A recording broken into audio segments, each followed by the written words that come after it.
Ən çox eşitdiyim valideyn şikayətlərindən biri budur.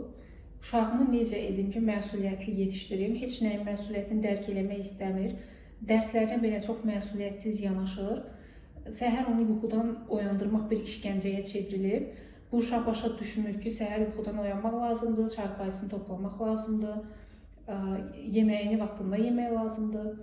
Bütün bunları mən necə etdirə bilərəm? Baxın, bir insanın məsuliyyəti olması üçün ona məsuliyyət vermək lazımdır. Amma məsuliyyət də bir binanın təməli kimidir. Yəni biz onu uşaqlıq dönəmindən pillə-pillə formalaşdırmalıyıq. Əgər siz uşağa lap körpəlik dönəmindən məsuliyyət verməmisinizsə, ondan birdən-birə məsuliyyət gözləməyiniz o qədər də məntiqə sığmır. Misal üçün, uşaq yeni doğulur, deyək ki, yavaş-yavaş böyüyür, 7-8 ayındadır, onunla oyuncaq oynayırsınız. Oyuncaq oynadığınız zaman oyuncaqları bir yerə toplamaq bir məsuliyyətdir. Biraz böyüyür, istəyir ki, ayaqqabısını özü geyinsin, paltarını özü çıxarsın. Siz ona müdaxilə edirsinizsə, onu məsuliyyətdən azad eləmiş olursunuz. Biraz daha böyüyür, otağını səliqəyə salmaq, əynini tam olaraq özünü geyinib soyunması, bəlkə də paltarları səliqəyə salmağı onunla bir yerdə etməyiniz və s.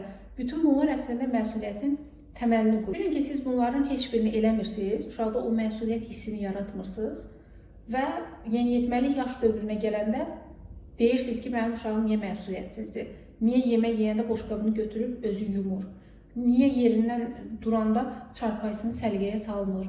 Niyə dərslərini vaxtında oxumur? Çünki siz onda məsuliyyət hissi yaratmamısınız. O pilləni, o zənciri hardasa qırmısınız ki, indi o zənciri birləşdirmək uşaq üçün çətinləşib. Mən öz həyatımdan nümunə göstərim. Heç vaxt mənə kimsə deməyib ki, dur dərsini oxu, dur çarpayını səliqəyə sal və yaxud dur yeməyini ye. Əgər bu baş versəydi, bəlkə də indi də mən nəyəsə məsuliyyətsiz yanaşa bilərdim. Amma mənim valideynlərim məndə yəqin ki, o məsuliyyət hissini uşaqlıqdan yaradıb deyə mən kiminsə mənə nəsə deməyinə ehtiyac duymamışam. Eləcə də bu videonu izləyənlər arasında yəqin ki, yetərincə məsuliyyətli insanlar var. Yəni, öz həyatına bağlı demək olar ki, bütün məsuliyyətləri üzərlərinə götürürlər.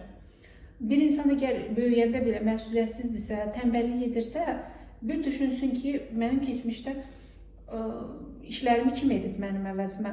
O məsuliyyət hissini mən harada yaşamışam? Biz o məsuliyyət hissini yaşamadıqca sanki bir rahatlıq yaranır ki, kimsə bizim yerimizə nəyisə edəcək. Bu rahatlıqdan sonra da başlayırıq özümüzü rahat buraxmağa, tənbəl öyrəşdirməyə. Gözləntimiz də olur ki, kimsə bizim yerimizə nəyisə edəcək. Amma təəssüflər olsun ki, heç kim bunu bizim yerimizə eləmir və həyatımızda da hansısa sürprizləri bir növ buraxmış oluruq o məsuliyyətsizlik hissi ucbatından. Videonu bura qədər izlədiyin üçün təşəkkür edirəm. Ümid edirəm ki, bu mövzu sənin üçün də maraqlı oldu.